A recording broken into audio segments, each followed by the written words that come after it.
বিয়ের আগে আমার স্বামী একটি বাচ্চা পালক নিয়েছিল। আর সেই গোপন কাহিনীটা বিয়ের পর আমি জানতে পারি এবং আমার হাসব্যান্ড নিজেই তা প্রকাশ করে। আসসালামু আলাইকুম, আমি ফারজানা বলছি, ফারজানা অ্যান্ড পারভেজ ব্লগস থেকে। কেমন আছেন আপনারা? আশা করি আল্লাহর রহমতে যে যেখানে আছেন ভালো আছেন, সুস্থ আছেন। আমার ছেলের টিফিন রেডি করছি স্কুলের জন্য। চিপসটাকে আমি আসলে বাদ দিতে কোনোভাবেই পারছি না, যেহেতু বাচ্চারা এত চিপস পছন্দ করে, আর চিপসটা আমি খুব একটা ভালো বানাতে পারি না। কিন্তু এই চকলেট কেকটা আমি ঘরে বানিয়েছি, চেষ্টা করেছি কম খরচের মধ্যে, কম বাজেটে এবং স্বাস্থ্যসম্মতভাবে কেকটা বানাতে, এবং সেই রেসিপিটি আজকে আপনাদের সাথে শেয়ার করছি। এবং সাথে আমি আমার এই কাহিনীটা বলছি যে বিয়ের আগে কেন আমার হাজবেন্ড এই কথাটা গোপন করেছিল এবং বিয়ের পরে কেনই বা বলল।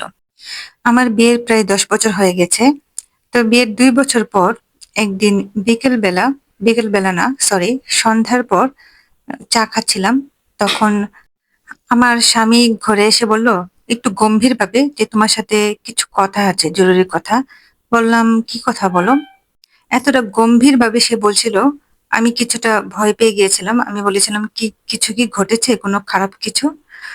তারপর সে বলল যে এমন কোনো সত্য যদি জানতে পাও তাহলে কি তুমি আমাকে ছেড়ে চলে যাবে, বা তুমি কি অন্য কোনো সিদ্ধান্ত নেবে? আমি বলি, এটা আবার কি ধরনের কথা? এমন কি সত্য জানতে পারবো যে তোমাকে ছেড়ে চলে যেতে হবে বা অন্য কোনো সিদ্ধান্ত নিতে হবে? কি ঘটেছে একটু বলো তো, একটু ক্লিয়ার করে বলো, আমার খুব টেনশন লাগছে।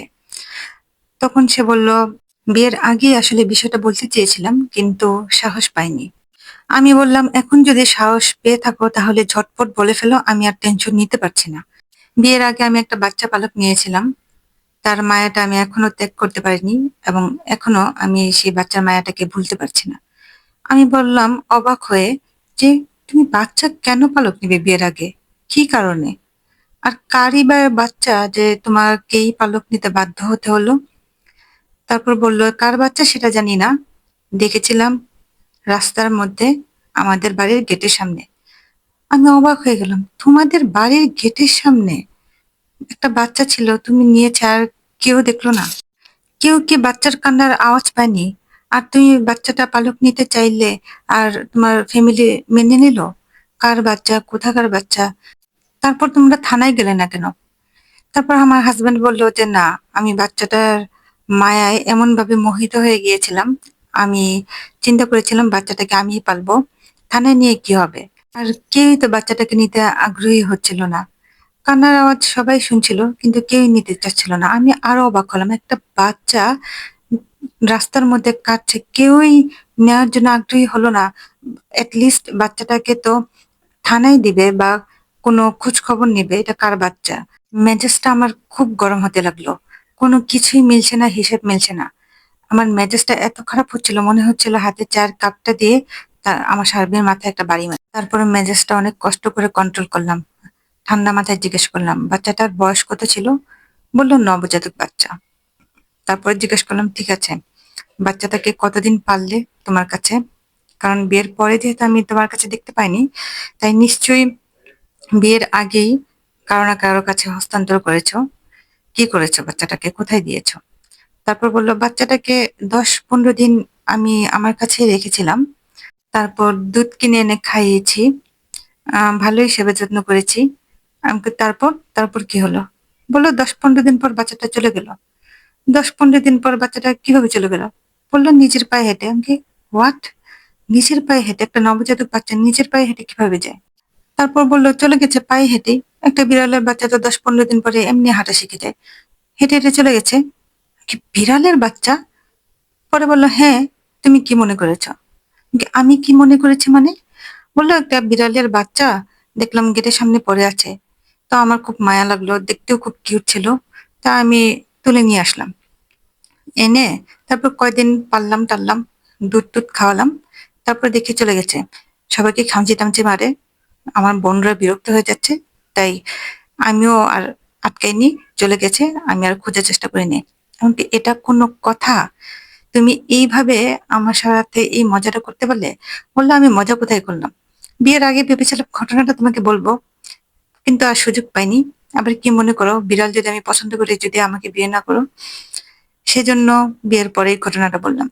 কি বুঝলেন আপনারা আমার জীবনের একটা স্মরণীয় ঘটনা? আর এটা আমি তো মৃত্যুর আগ পর্যন্ত ভুলতে পারবো না। পরে বুঝলাম আরে মানুষ আবেগে কত কিছু যে ভাবে আর শেষমেশ কিছুই হয় না। আর হলেও সেটা উল্টাটা হয়। এই বিষয়টা নিয়ে ওর ফ্রেন্ডের সাথেও এই ধরনের মজা করেছিল। ওর ভার্সিটির এক ফ্রেন্ডকে ও বলেছিল যে, "আমি একটা বাচ্চা পেয়েছি। তো সেটাকে আমি পালতে চাই। এটাকে আমি পালবো, আমার কাছেই রাখবো।" তো ওর ফ্রেন্ড মনে করেছিল আসলেই তাহলে মানুষের বাচ্চাই হয়তো হবে। সে বলছে যে, "তুই বাচ্চাটা পালবি, তোর তো বিয়ে-শাদী হবে না। মানুষ কি বলবে? মানুষ ভাববে নিশ্চয়ই এখানে কোনো কিন্তু আছে, এখানে কোনো অঘটন আছে।" ও আমার হাসব্যান্ড বলছে, "দূর কি ভাববে? যা ভাবার ভাবুক গিয়ে।" তো একদিন তার বন্ধুটা বাসায় আসে। তো এসে বলছে, "কই তোর বাচ্চা কই? একটু দেখা তো তোর বাচ্চাটাকে।" তখন সেই বিড়ালের ছানাটাকে কোলে নিয়ে দেখায়। তারপর সে বলল, "এইটা তোর বাচ্চা? এইভাবেই বোকা বানাতে পারলি আমাদেরকে?" এই তো একটা মজার ঘটনা শেয়ার করলাম আপনাদের সাথে। জানি না আপনাদের কেমন লাগলো? এবং আমি মনে করি কি জানেন? সংসার জীবনে তো এই সংসারের টেনশন নিয়ে ২৪ ঘন্টাই থাকতে হয়। সকালে ঘুম থেকে উঠতে হয় সংসারের টেনশন নিয়ে, আর ঘুমাতে যাওয়ার সময়ও সংসারের টেনশন। এখন এমন একটা রোবটিক যুগে এসে পড়েছি যে নিজেকে নিয়ে ভাববারই আসলে কারো সময় হচ্ছে না। তাই চিন্তা করলাম যে না, নিজের জন্য অবশ্যই কিছুটা টাইম রাখবো। হয়তো নিজে কাজ করব, না হয় নিজে কিছু ভাববো, না হয় নিজে আমার নিজের অতীতের কিছু মধুর স্মৃতি, কিছু হাসির, কিছু কান্নার যেটাই হোক, সেই স্মৃতিগুলোকে স্মৃতিচারণ করব এবং আপনাদের সাথে চেষ্টা করব শেয়ার করতে। এই তো গল্প শেষ হলো এবং আমার কেকের ব্যাটারটাও তৈরি হয়ে গেল। আমি চেষ্টা করি যে আমার বাচ্চাকে হোমমেড খাবারই খাওয়ানোর জন্য। কারণ এটা একে তো স্বাস্থ্যসম্মত হয় এবং এটা একটু বেশি পরিমাণে খেলেও আসলে খুব একটা সমস্যা হয় না বাইরের খাবারের তুলনায়। আর চেষ্টা করি একটু বাজেটটা ফ্রেন্ডলি বাজেট রাখতে, মানে যেটা আমার সামর্থ্যের মধ্যে হয় ওরকম বাজেটটাই রাখতে। কারণ আমার এই টিফিনগুলো প্রায় সময় বানাতে হয়। প্রায় সময় কি প্রতি মাসেই তো আমার এই টিফিনগুলোকে রেডি করতে হয় বাচ্চার জন্য, স্কুলের জন্য বা এমনিতে বিকেলের নাস্তার জন্য। তাই আমি চেষ্টা করি বাজেটটা একটু খরচ কম করতে। এখন ডিমের প্রসঙ্গ যেটা আসছে, সেই ডিমটা আসলে এটাতে আমি চেষ্টা করি যে ডিম ছাড়া কেকটা বানাবো খুব টেস্টি ভাবে। যে ডিম দিলে যে কেক খুব টেস্টি হয় সেটা না। ডিম ছাড়াও এই চকোলেট কেকটা খুব মজার হয়। আপনারা বাসায় ট্রাই করে দেখবেন প্লিজ। আর ডিমের কথা যেটা বললাম, সেই ডিমটা আমি অন্য একটা রেসিপিতে আমার বাচ্চাদের জন্য ইউজ করি। হয়তো কোনো একটা নাস্তার রেসিপিতেই। মানে জিনিসগুলা আসলে কি ব্যালেন্স করে আমি চলি এবং চলতে হয়। চলি না, চলতে হয় বাধ্য আমি চলতে। কারণ আমি যদি এরকম ব্যালেন্স করে না চলি, তাহলে আমরা যারা মধ্যবিত্ত আছি তারা তো কন্ট্রোল করতে পারবো না জীবন। আমরা মধ্যবিত্ত যারা তারা না উপরে উঠতে পারি, না নিচে নামতে পারি। মধ্যবিত্ত জীবন সবসময় চাকার তলে পিষ্ট থাকে। এটা সবাই জানেন। এবং এই মধ্যবিত্ত জীবনটা আসলে খুবই কঠিন জীবন। খুব ব্যালেন্স করে চলতে হয় এবং এই ব্যালেন্সিং এর জন্য অনেক কিছু স্যাক্রিফাইস করতে হয়। অনেক মনের শখ আহ্লাদকে বিসর্জন দিতে হয়। তাই হিসাব ছাড়া আসলে উপায় নেই। হিসেব করতেই হবে। কোনো উপায় নেই, কোনো সুযোগ নেই। হিসেবের কোনো সুযোগ নেই। এই তো। আর এখন আমি কেকটা পাতিলে বসিয়ে দিব। যেহেতু আমি এটা চুলার মধ্যে করছি। পাতিলাটা আমি একদম ফুল পাওয়ারে প্রিহিট করে নিয়েছিলাম। কেকটা আমি এখন ভালোভাবে ঢাকা দিয়ে রাখবো। এটা মোটামুটিভাবে আমার 40 মিনিটের মতো লেগেছে। একদম লুকটা দেখে বুঝতেই পারবেন যে একদম বেকারি টাইপের। দেখেছেন? মাঝখান দিয়ে একদম ফেটে গেছে। বেকারিতে যেরকম হয় কেকটা, এরকমই ভাবে হয়ে গেছে। আমি কেক বানালে আসলে রাতেই বানাই। কারণ কি? এই রাতে বানালে কেকটা যদি সারারাত ঠান্ডা করে রাখি, একদম হিটটা একদম নরমাল টেম্পারেচার এ নিয়ে আসি, তাহলে সেই কেকের টেক্সচারটা খুব ভালো আসে। একদম বেকারির মতো হয়। আপনি গরম কেক কেটে সেটা যদি ফ্যানের বাতাসে বা এমনি নরমাল বাতাসে ঠান্ডা হতে দেন, কেকটা একদমই ভালো হবে না। শক্ত হয়ে যাবে।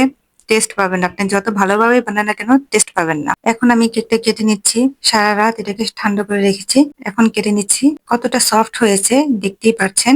এই দেখুন আপনাদের একটা ভেঙে দেখাচ্ছি। এই যে দেখুন খুবই সুন্দর হয়েছে এবং খেতে তো অবশ্যই সুস্বাদু হবে। এখনো যেহেতু ট্রাই করিনি, কিন্তু এর আগে আমি যে কয়বার বানিয়েছি এই এগলেস চকলেট কেক বা ভ্যানিলা কেক, সেগুলোর টেস্ট খুবই ভালো ছিল। আশা করি আমার ভিডিওটি আপনাদের ভালো লেগেছে। যদি আমার গল্পটি এবং ডেইলি ব্লগ এবং কুকিং টিপস আপনাদের মনে একটু হলেও ভালো লেগে থাকে, তাহলে অবশ্যই আমার চ্যানেলটিকে সাবস্ক্রাইব করবেন এবং লাইক ও কমেন্টের মাধ্যমে আপনার মূল্যবান মতামতটি জানাবেন। ইনশাল্লাহ পরবর্তীতে আরো নতুন কোনো গল্প এবং নতুন কোনো ডেইলি ব্লগ নিয়ে আপনাদের সাথে হাজির হব। ভালো থাকবেন। আল্লাহ হাফেজ।